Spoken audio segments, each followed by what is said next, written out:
In the dead of night, on a quiet railway line in England, a train carrying millions in cash was moving through the dark as if nothing in the world could stop it. No sirens, no war, no army. Just steel wheels, a sleeping country, and a handful of men preparing to strike at the impossible. Then, the train stopped.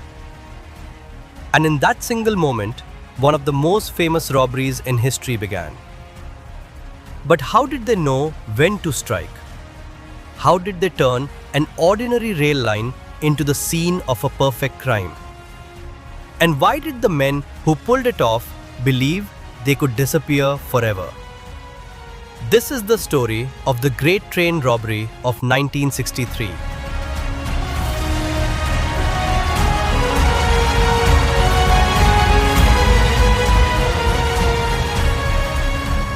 In 1963, Britain was changing fast. The country trusted its railways, its mail system, and the idea that a routine journey could be treated like clockwork.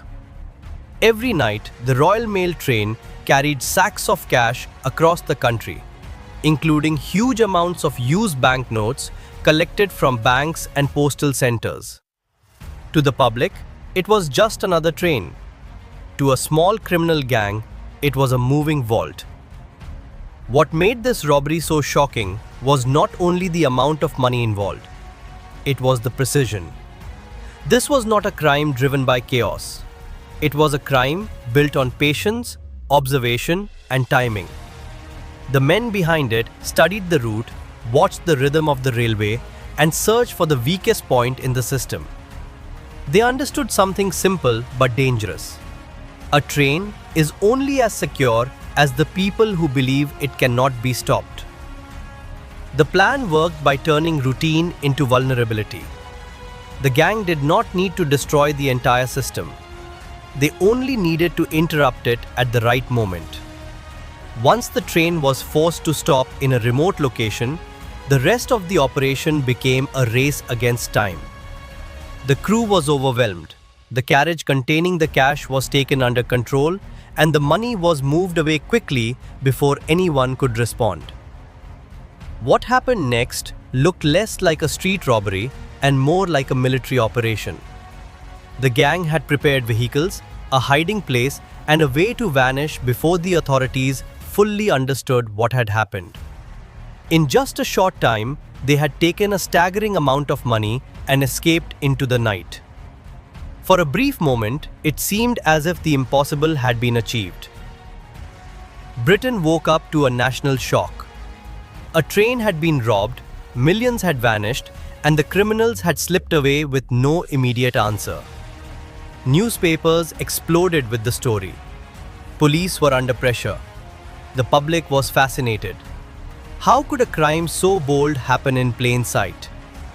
How could a group of men outthink a system built to protect millions? The answer was hiding in the details. Like many great crimes, the robbery did not survive the aftermath.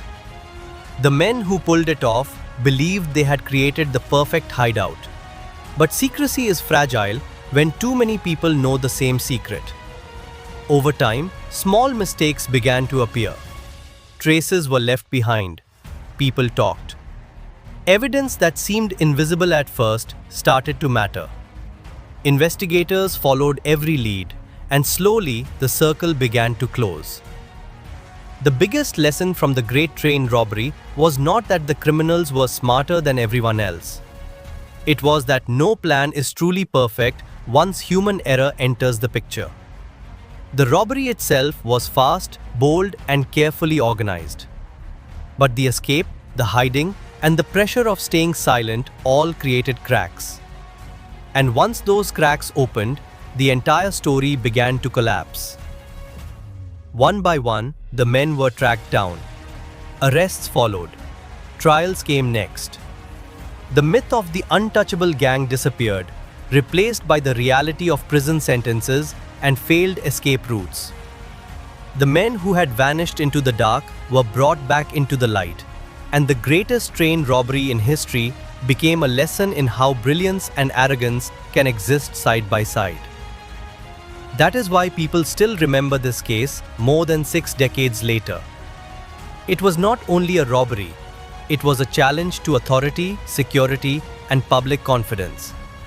It exposed a weakness in a system that believed routine itself was enough protection.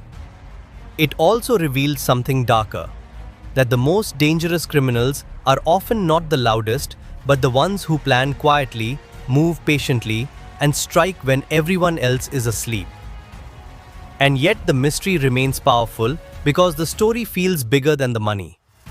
It feels like a moment when the ordinary world was suddenly exposed as vulnerable.